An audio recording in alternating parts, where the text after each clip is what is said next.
This show is starting. Good morning, afternoon, or evening to all you Sip&Talkers out there across the time zones. Welcome to Sip&Talk. I'm Sunny. And I'm Joe. So, to start things off, there is a very unusual energy in the studio today. Oh boy. Here we go. No, seriously. Because sitting across from me, from the second you walked in the door, you've got this look in your usually very rational eyes. Right. It's like a little boy coming downstairs on Christmas morning. It is completely out of character for you. I can't hide it. Did you sneak something into your black coffee today? I mean, I'm usually the skeptic in the room, sure, but I genuinely cannot help it today. This is a historic moment. It really is. I'm just absolutely vibrating with excitement over this. Because just a few days ago, on May 8th, 2026, the Department of War officially launched POC. Okay, remind everyone what that stands for. Right, so that's the Presidential Unsealing and Reporting System for UAP Encounters. Wow. And it is live, like it's completely public. Just sitting right there on the internet. Sitting right there at war.gov/UFO. It's insane to me that URL even exists now. I know. And historically, this is the first time the government is doing a coordinated cross-agency dump of real, previously classified UAP files. Which, just to clarify for anyone new, UAP is unidentified anomalous phenomena, what we all used to call UFOs. Exactly. And the sheer scale of the data is what's blowing my mind. They released 162 files. Which doesn't sound like a lot until you hear what's in them. Right. It breaks down to 120 PDFs. Okay. 28 videos. Your little actual classified videos. Yes. And 14 images. Wow. And this isn't just one rogue department. This is a cross-agency drop from the FBI, NASA, the ODNI. The Office of the Director of National Intelligence. Right, thank you. And the State Department. It's across the board. See, that is exactly why I'm so hyped today, too. Yeah. Is the very same institutions, the ones that have spent, decades telling the public to just go back to sleep. Nothing to see here. Exactly. Look away. Ignore the sky. Suddenly, they are just dumping classified files onto the open internet for anyone to download for free. Yep. It honestly feels like the X-Files just crashed into reality. It does have that vibe. So, I'm ready to finally, officially say it. Can we just admit the aliens are here and the government is finally admitting it? Okay.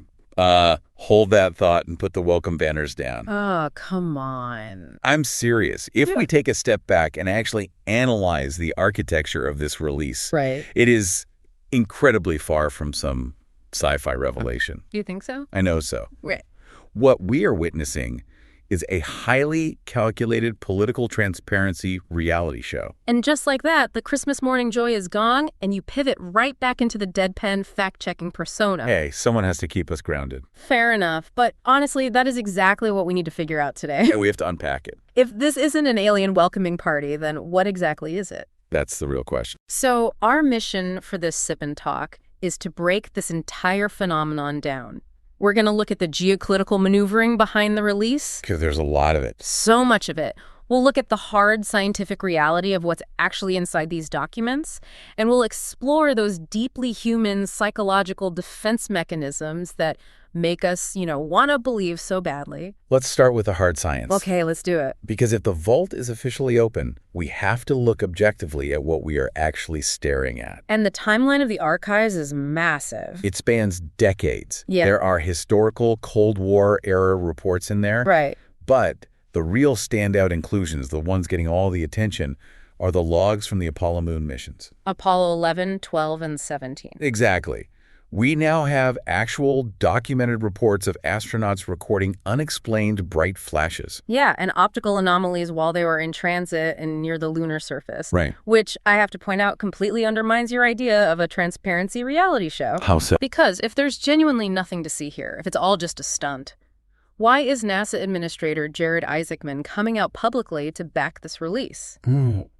He is openly supporting the deployment of advanced, incredibly expensive scientific instruments to track and analyze UAP data going forward. Sure he is.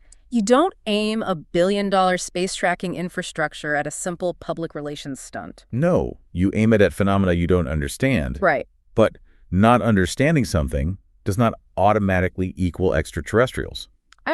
No, but it's a possibility. The scientific interest is completely valid. Our airspace needs rigorous study, obviously. But let's look at the analysis from David Whitehouse. The astrophysicist? Yeah, astrophysicist and former science reporter. His takeaway from cross-referencing all these newly released files is incredibly sobering. What did he find? Basically, when you strip away the hype and the excitement, you are mostly just looking at fuzzy blobs. Okay, I've seen the videos, and calling them fuzzy blobs feels a little reductive. It's really not, though. Some of these objects seem to rotate in midair, right against the wind. That implies a propulsion system that defies our physics. Or it implies an optical mechanism we need to understand better. What do you mean? Okay, a huge portion of these military videos are captured on FLIR cameras. FLIR, forward-looking infrared. Right, the ones that see heat. Exactly. They don't capture light, they capture heat signatures. So imagine a fighter jet's FLIR camera locks onto the distant exhaust plume of a conventional jet engine. Okay, so it's tracking another normal plane. Right. The intense heat creates this glowing aura on the sensor. But here's the counter case. The camera itself is mounted on a mechanical gimbal. And that gimbal physically rotates to keep tracking the target as the jet moves. Oh, I see where you're going with this. Yeah, because the housing rotates, the glare on the lens rotates with it. The object out in the sky isn't actually spinning at all. Wow, okay. The camera's internal mechanism is creating a rotating optical artifact. And it just happens to look exactly like a classic flying saucer. That is, that's wild. So it's literally just a camera trick. A very expensive camera trick. Yeah. You add in mundane commercial drones, weather balloons, and in several documented cases, quite literally, birds. Birds. Actual birds. And suddenly, the whole mystery starts to evaporate. Okay. The gimbal glare makes a lot of sense from a physics perspective. I'll give you that. It really does. But you cannot tell me that AARO, the All-Domain Anomaly Resolution Office, was set up by the Pentagon just to catalog birds. Well, no. They are sitting on a mountain of data. Over 2,000 active cases. They are. But that mountain is a complete structural disaster. How so? Think about what they're practically trying to process.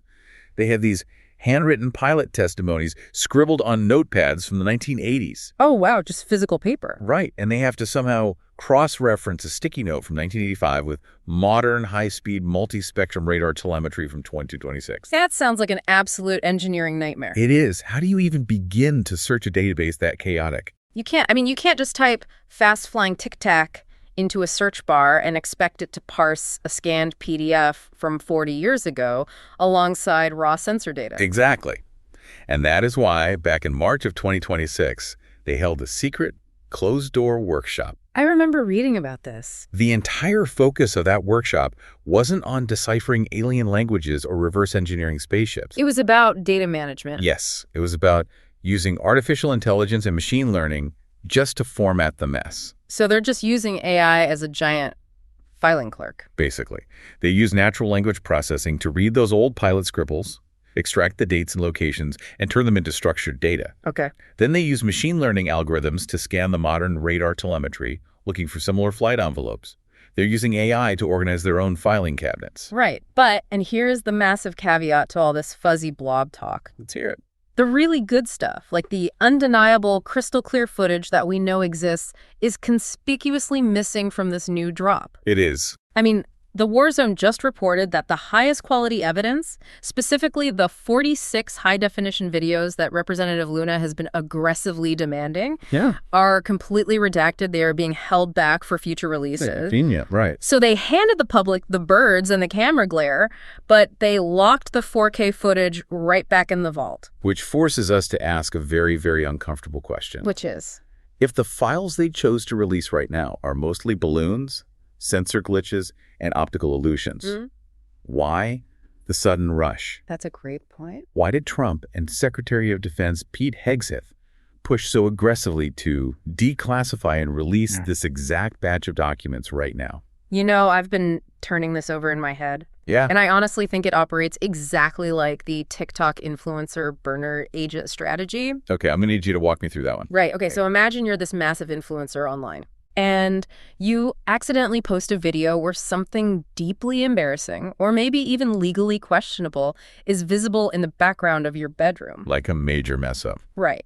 Now, the absolute worst thing you can do is aggressively try to delete the video. Because the internet archives everything instantly. Exactly. Deleting it just proves you have something to hide. It draws more attention. So what do? Instead, you create 10 fake burner accounts. And you have them flood the comment section of that video with wildly different, completely absurd rumors.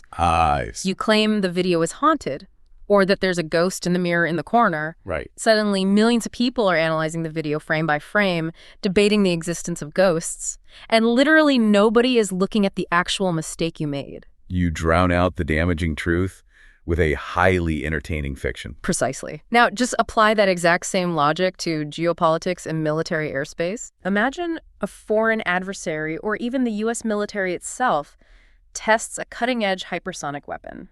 Or maybe a 6th-generation stealth drone right off the coast of California. And a commercial pilot sees it. Yes. The absolute best strategic smokescreen the Pentagon can deploy is to let the internet conspiracy theorists scream, "It's aliens." Just lean into it. Exactly. Yeah. You feed the public's obsession with extraterrestrials. You let them hyper-analyze the grainy infrared footage. So nobody asks the really uncomfortable questions. Right. Nobody asks about black-budget military tech or catastrophic failures in domestic airspace security. It's brilliant. And honestly, when you look at the recent fiscal analysis from the Financial Times and the New York Times, your theory perfectly aligns with the harsh reality of the Pentagon budget game. Oh, how so? We have to look at the mechanics of military funding. Imagine top military brass going to a congressional oversight committee and admitting the truth. Like what? Like, hey, Russian or Chinese drone technology has repeatedly breached American airspace.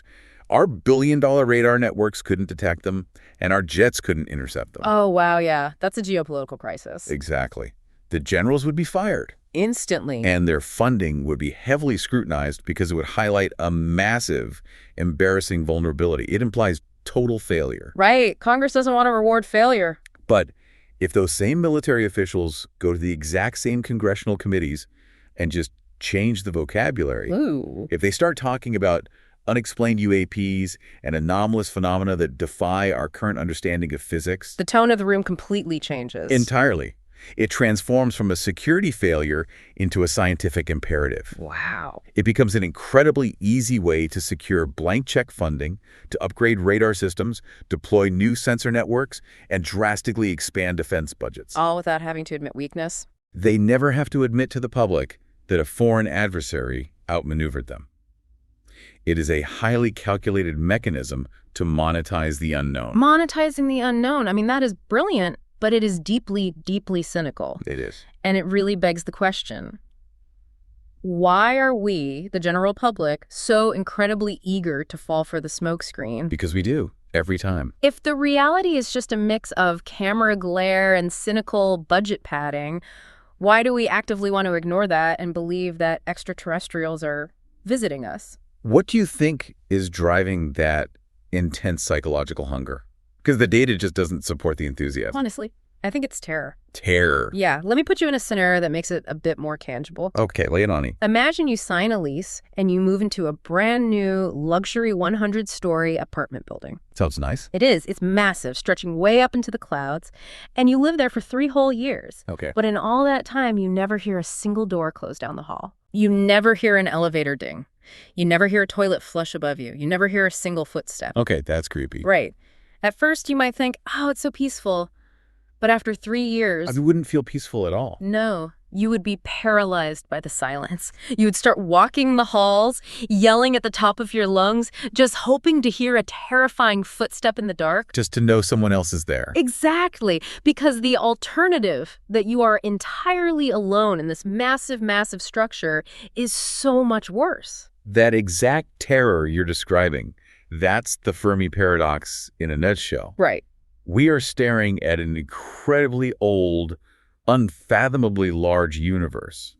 Statistically speaking, there are billions of Earth-like planets in the habitable zones of their stars. We should see evidence of life everywhere. We should be deafened by the noise of the cosmic apartment building. But we hear absolutely nothing. Nothing at all. The silence is oppressive. And looking at the Department of Defense's annual report, there's a line that reinforces that exact silence. It's line. They state clearly, for the record, that there is no definitive proof of alien technology in our airspace.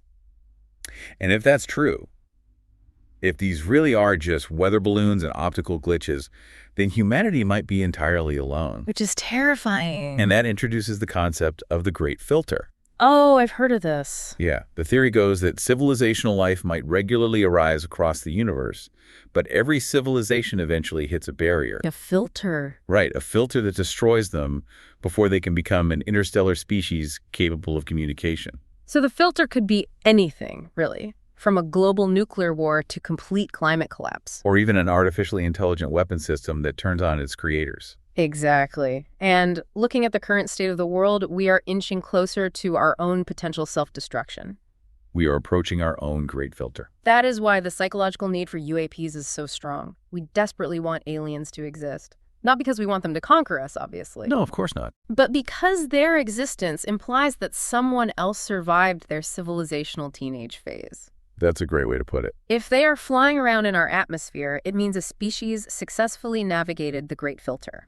It proves it can be done. It's the ultimate alien savior complex. Yes. We feel entirely out of control of our own messy international politics, our warming climate, our nuclear stockpiles. So we look up at the sky. We look up, just hoping a higher intelligence will come down, pat us on the head, and fix our problems. But the irony is, we are spending so much time looking up for a higher intelligence, we are completely ignoring the one being built right next to us. Oh my gosh, this is the most absurd paradox of the 21st century. It really is. We're squinting at these grainy infrared videos, desperately looking for carbon-based, big-eyed aliens flying around in metal saucers. While right here on Earth. Yes. While right here in random office parks in Silicon Valley, tech companies are birthing a completely new non-human intelligence. And we are doing it at an unprecedented scale. We are feeding trillions of data points into neural networks that are developing what they call emergent abilities. The stuff they weren't even programmed to do. Exactly. We are birthing a black box. Even the engineers creating these systems openly admit they don't fully understand exactly how the AI arrives at its conclusions anymore. The intelligence is already alien to us. Completely alien. Philosophically, this ties perfectly into the concept of the other. How do you mean? Throughout history, humanity has always needed an external canvas to project its deepest fears and its greatest hopes onto. Oh, sure. For thousands of years, we projected those feelings onto pantheons of gods. Right. Then in the 20th century, as we industrialized and mastered flight, we shifted that projection onto extraterrestrials. Like the space race era. Exactly. And now, as we move deeper into the 21st century, we are projecting those exact same hopes and fears onto artificial general intelligence, or AGI. So we basically just keep upgrading our mythology to match our current level of technology. That's exactly what we're doing. From gods on Mount Olympus, to aliens in spaceships, to AGI in a server farm. And it leads to an incredible, almost poetic irony when you think back to the data problem they have. Oh, right, formatting the old PDFs. Yeah.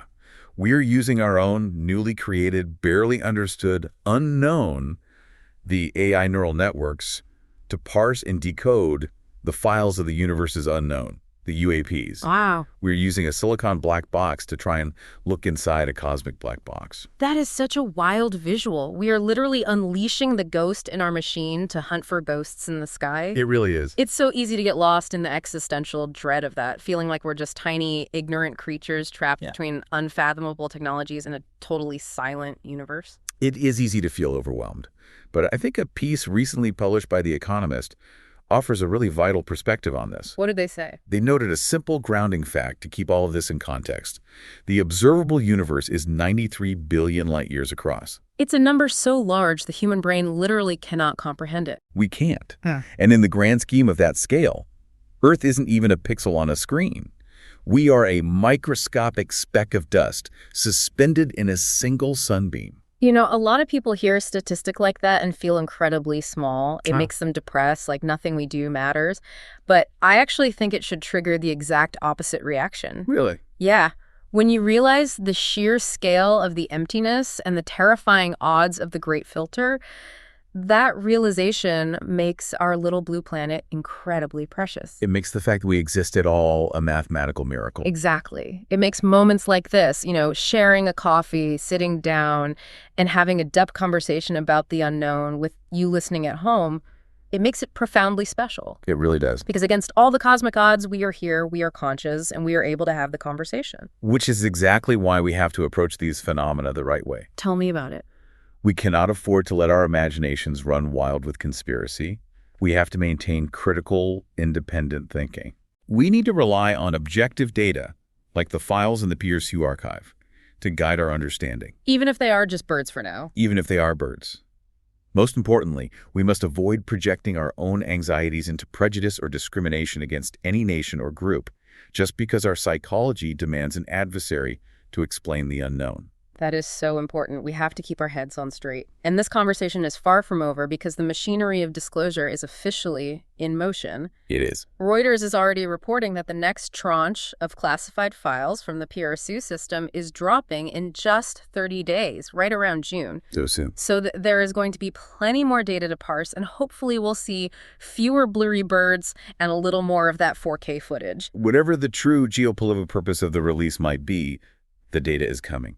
And we'll be here to analyze the next wave. We absolutely will. So if you want to make sure you are ready for that next data drop, please make sure you hit subscribe to the Sip and Talk podcast. We love having you join us for these conversations. And before we go, we have to give a shout out to a great friend of the show. Oh, yes. A huge, lively shout out to our old friend, Mickey. The one and only. You absolutely have to check out his YouTube channel, Mickey to Life. He just dropped an incredibly fun new travel vlog. It's so good. And his energy is exactly the kind of positivity we need after contemplating the vast emptiness of the universe. Seriously, his stuff is infectious. You have to go watch it. It's fantastic content. I highly recommend it. As we wrap up today's Sip and Talk, I want to leave you with one final thought to mull over. Okay. We started by talking about the absolute terrifying silence of that 100-story apartment building. Right. And how humanity is just standing in the hallway, yelling, waiting to hear a footstep in the cosmic dark. Yeah. But maybe we shouldn't be so afraid of the quiet. Because what if the reason we don't hear any footsteps out there is simply because we're the very first ones to move into the building? Wow. That changes the entire perspective. Doesn't it? If we're the first, the responsibility to survive the Great Filter rests entirely on us. Until next time, stay curious, stay critical, and keep looking up. We'll see you on the next Sip and Talk.